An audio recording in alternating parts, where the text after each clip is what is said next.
at $2,247 billion already, and it is only May, guys. Now, of course, not every person shops that much. You may only buy 5 or so pieces of clothing a year, but the person sitting next to you could buy 10 in a week. The factor of uncontrolled shopping proposes multiple issues, especially for clothing bought online, from production pollution to the delivery fee of $7.99 and just about 1 kilogram of CO2. 1 kilogram of CO2 doesn't seem too bad until you learn that Capital One Shopping states just about 6,518,218,623 packages are shipped every year. This accumulates the CO2 to around 7,185,106 tons. That's why we need to work as a team to solve the problem. By the end of this presentation, I hope I can convince the majority of you to become more mindful of dangerous overconsumption habits and learn to dispose of textiles sustainably. But why is that so important? Well, for every item bought, another needs to be made to replace it, and clothing production is far from being good for the environment. According to an article on earth.org about fast fashion waste statistics, one t-shirt takes 2,700 liters of water to make, which is about enough water to sustain one person for 900 days. 900? With that information, I calculated one t-shirt takes 2,700 liters, and the average person has around 10 to 12 regular shirts, not including sweaters and hoodies and things like that. But those 10 to 12 shirts are around 29,700 liters of water, which is just over 10,000 days of a person's water intake and 27 years in total. So 27 years of water for a wardrobe, but that is not the end of it. Earth.org also states that the average person throws away around 81 pounds of clothing per year, which, by the way, is the weight equivalent of an 8-year-old. So we buy clothes, we throw them away to make room so we can what? Buy more clothes. More and more water going down the drain, quite literally. But how much water is that exactly? Well, a researcher from Florida State University says that 93 billion cubic meters of water per year, which for scale is about 37 million Olympic swimming pools. And please do keep in mind that one Olympic swimming pool holds 2.5 million liters of water. But what's happening to all that water? Fairplanet.org states that fabric dyeing and treating is responsible for over 20% of the world's water waste. In Bangladesh alone, 1,500 billion liters of water are wasted on fabric dyeing annually. The production of synthetic fibers is even worse, with 70 million barrels of oil used per year and the constant release of lead, arsenic, benzene, and other harmful chemicals into water sources. Fairplanet.org also talks about the newly rising concerns surrounding the fashion industry's water pollution, which is microfibers. They're small bits and strands that break off of clothing made from synthetic material. They're tiny little bits of plastic that Greenpeace.com says are extremely dangerous. One piece of clothing can release 700,000 microplastics in a single wash. Every washing machine cycle flushes hundreds of thousands of microplastics down the drain, ending up in water reserves, beaches, oceans, and lakes, threatening wildlife and slowly depleting the quality of our water ecosystems. And it starts to become a problem when we have yet to develop anything to remove them. A study done by IUCN, the International Union for Conservation of Nature, found that in 2017, 30% of our water's plastic pollution comes from these small microfiber pieces. Oops. I'm so sorry. And that number grows more and more every time an overproduced, cheaply made piece of clothing gets washed. But what is there to combat that? We can't stop washing our clothes, can we? No, because that is totally gross. However, these companies and industries using water and making fabrics like this are only open because they're given support. People buy into them and continue to hand them the money that they need to stay open. Every purchase of their product is more revenue that allows them to stay relevant and continue to deplete the quality of our ecosystems. If you want to make an impact, the easiest thing you can do is avoid shopping from brands like that. Research a company before by purchasing from them, and make sure your money is supporting a cause that you believe in. SustainablyChic.com recommends checking for manufacturing and material transparency. If a brand can't be open about how they're making their clothing or what the clothing is made of, it's probably not to be trusted. Some other easily identifying factors are low prices and a very high volume of recent and new styles. Fast fashion is so ingrained in our shopping habits that it can be difficult to tell if a brand is sustainable or not. For now, I recommend staying away from Shein, Zara, H&M, Temu, Forever 21, Amazon, Nike, Lululemon, Adidas, Fashion Nova, American Eagle, Victoria's Secret, Urban Outfitters, as well as their respective Free People and Anthropologie brands, PacSun, Hot Topic, and Brandy Melville. However, there are thousands more. A lot of these brands are popular and use something called greenwashing that Sustainably Chic describes as disclosing misleading information to fool customers into thinking they're an ethical and sustainable company. Oops. like having specific clothing lines labeled as sustainable, reused material, or green fashion, when in reality that sustainably sourced cotton is mixed with 80% synthetic material and enough oil to fill a tank of gas. So it's often the case that even if it says it's sustainable, you need to look into it further to determine if that's true or not. However, a couple of simple recommendations I have, in case you don't feel like researching, are Patagonia, Levi's, Pact, Reformation, and Tentree, which are just a few out of thousands of sustainable brands that should be supported in place of the aforementioned fast fashion ones. But let's be completely honest, who on earth has time to memorize which brands are and aren't fast fashion? Definitely not me. It takes time, effort, and the motivation to want to put the work in. At the end of the day, if people don't feel that it's worth it to research where their clothing is coming from, they just aren't going to. Just like people aren't going to cut down on shopping habits because I threw a couple numbers your way. But they might if they were to see this. This is a photo of people burning mountains of clothing in Africa because there is simply too much. It gets dumped there when we decide the shirt we bought a month ago isn't as cute as we thought it would be. This is a photo of the Büyük Menderes Basin in Turkey, polluted with fabric dyes and chemicals, and according to Argus story maps, this green sludge-looking water is what fills the basin that 2.5 million Turkish citizens rely on daily. Once a vital water source for the community, and now due to industry pollution, is completely undrinkable. This is the Upper Citarum River in Indonesia, once clear and now considered one of the world's most polluted waterways. And this man is not just some guy sitting on a boat. His name is Didi Rahman, interviewed by Debbie M. Price with Undark.com. He's a 65-year-old citizen who used to swim in the river as a child and now paddles across it collecting plastic water bottles to exchange for cash. These problems are real. They affect real people and put the lives of humans and animals at risk. Every time we cash out on Amazon, every time we spill ketchup on a white t-shirt and toss it in the garbage, every time we buy a nice fancy dress for a one-time occasion, all those items end up in the same places. Our environment needs to pay for the fact that we just can't stop. But the bright side is that if something so small as buying a few new shirts at Walmart causes such a negative impact, then something small can fix it. Try to think before you buy. Can you think of 3 separate places you would actually wear this? Is it going to break or last? And do you actually like it, or do you want something new? If you think really, really hard and can still justify purchasing it, try your best to make sure it's utilized. According to Earth.org, garments are only typically worn 2 to 5 times before being thrown away, and it's reached the point where wardrobes are circulating almost as fast as store inventories. Brands try to keep up with every trend and popular style, and people try to stay stylish and relevant. Clothing is made in large quantities as fast as possible, meaning that clothing is cheaply and unsustainably made. With trends changing every week, people buy entire wardrobes to fit them and toss them out to make room for next week's fad.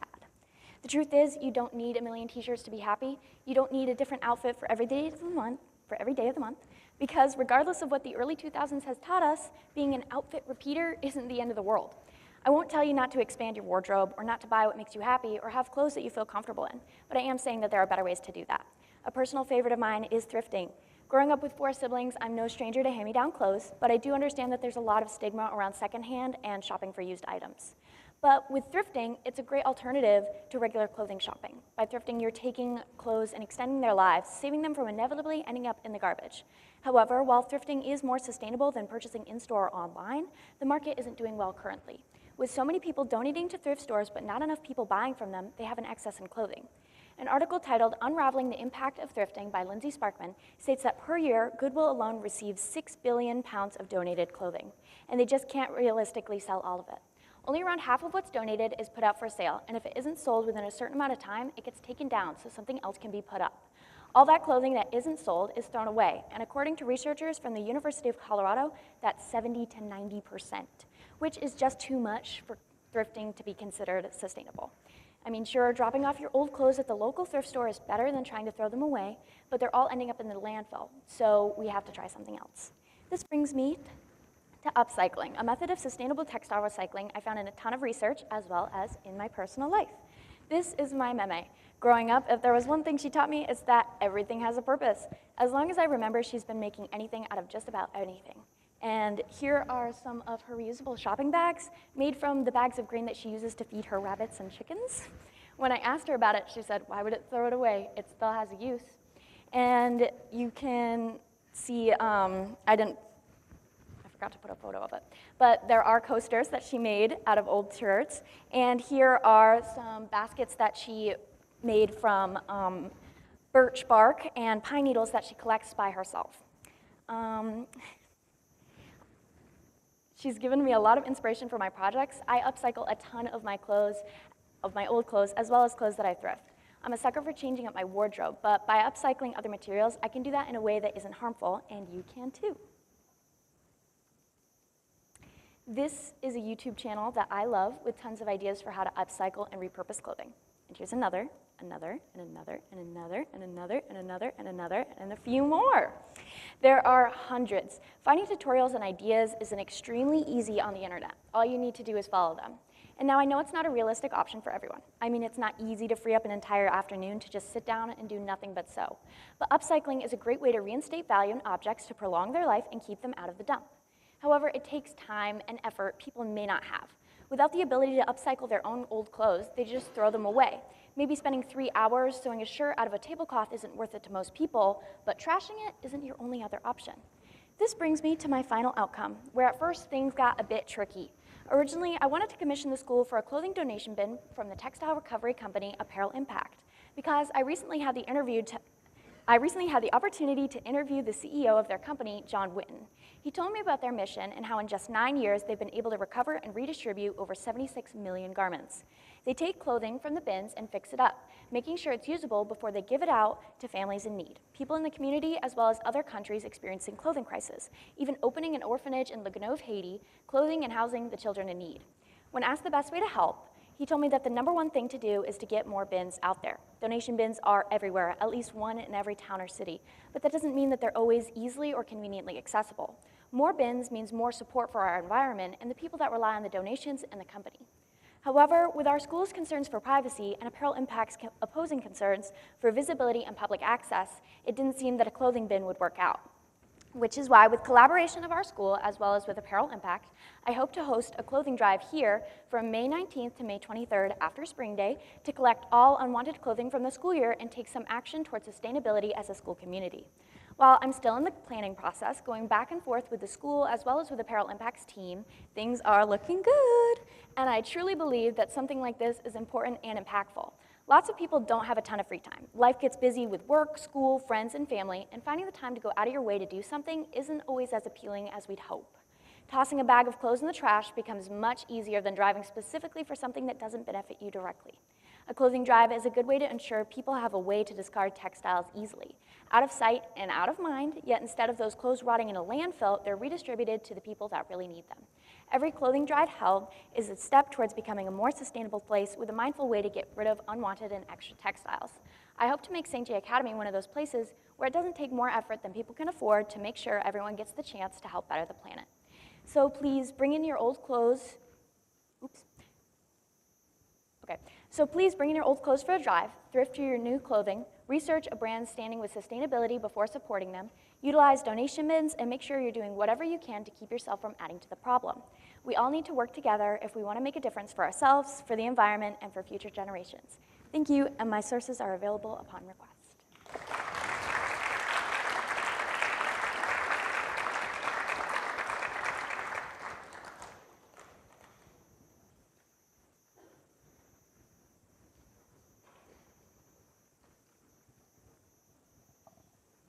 In your presentation, you mentioned sort of the physical impacts of overconsumption and like landfills in Africa. I was wondering if you did any research on the impact of overconsumption on mental health? Yes, I actually had a lot of research regarding the impact of mental health on overconsumption as well as mental health's impact on overconsumption, but there wasn't any place to put it in my capstone. Basically, purchasing and buying things causes spike in serotonin levels, so people often chase that whether they're feeling depressed or if they get too accustomed to the serotonin spikes. So the more you shop, the more serotonin you get, and the second you stop, you can fall into a sort of depression. And the more that you're depressed, you may crave that serotonin spike, and if you can't get it when we run out of money and can't buy more things, it can send you to spiral and buy more and more and more until there's nothing left to buy.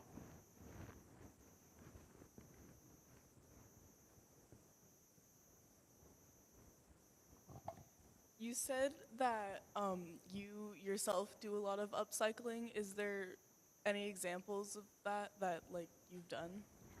Yes, I Well, I upcycle old clothes that either my family's getting rid of or I just don't fit into anymore, or I often thrift clothing, and I do something called thrift flipping, which is where you take something that you might not wear and turn it into something that you will wear. Just recently, I finished sewing a strapless top out of an old skirt that I found that was definitely somebody's grandma's outfit to a wedding. I didn't include any photos of stuff because, truth be told, it might not be as grand as everybody would like it to be. So. Do you think that upcycling and repurposing old clothes could be a solution to people who have a semi-shopaholic addiction? I definitely think that it's something that you should look into, or whoever has a shopaholic addiction. But I don't think that that upcycling and thrifting and things is really a cure for that. That's more a mental thing that you kind of have to look into, and upcycling and repurposing your old clothing can be a way to kind of fill that void once it's gone, but it doesn't do anything for the mental impact.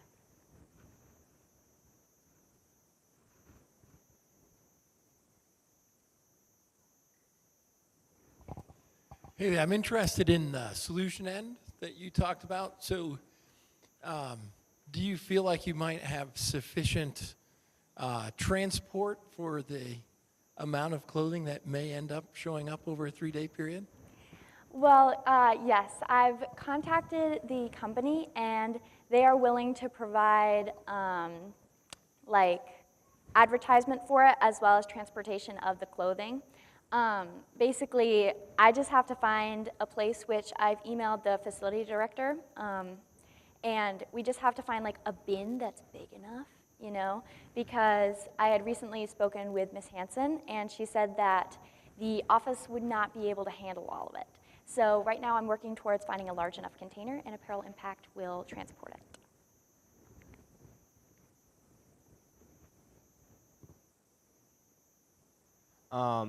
You mentioned how much clothing takes, how much it takes, how much it takes of water to make clothes. Is there any way that you know that to produce clothes that takes much less water to be more sustainable?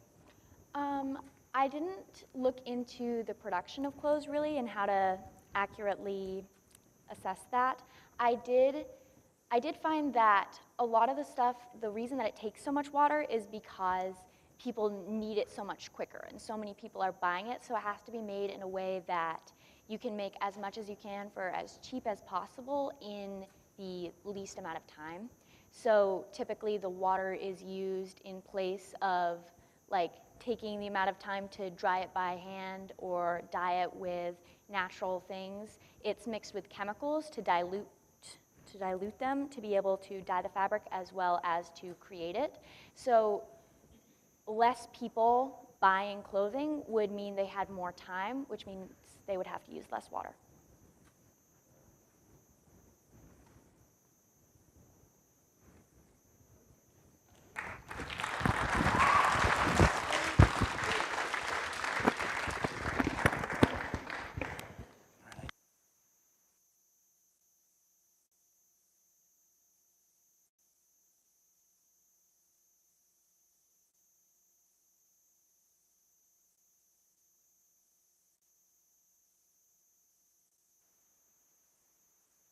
She turned it off. Alrighty, so we are going to be heading to lunch in just a minute. I want you to please keep in mind that the venues that went to lunch first are going to be in their presentation, so as you're choosing where you're going to be on campus, please be polite about your noise level. We are headed to lunch. You need to report to your session 3 venue at 1 o'clock. Lunch ends at 12:50, and you need to be at your session 3 venue for 1 o'clock, 12:55, so that we can take attendance and do our session 3 venue. If you have questions about where your session 3 venue is, come see us so we can make sure you go to the right place. Oh, okay. I'm going to zip off and see Will. Adults, if you need to turn in your evaluations, please do that. You're going to go see Will. Great. Definitely go see Will. So I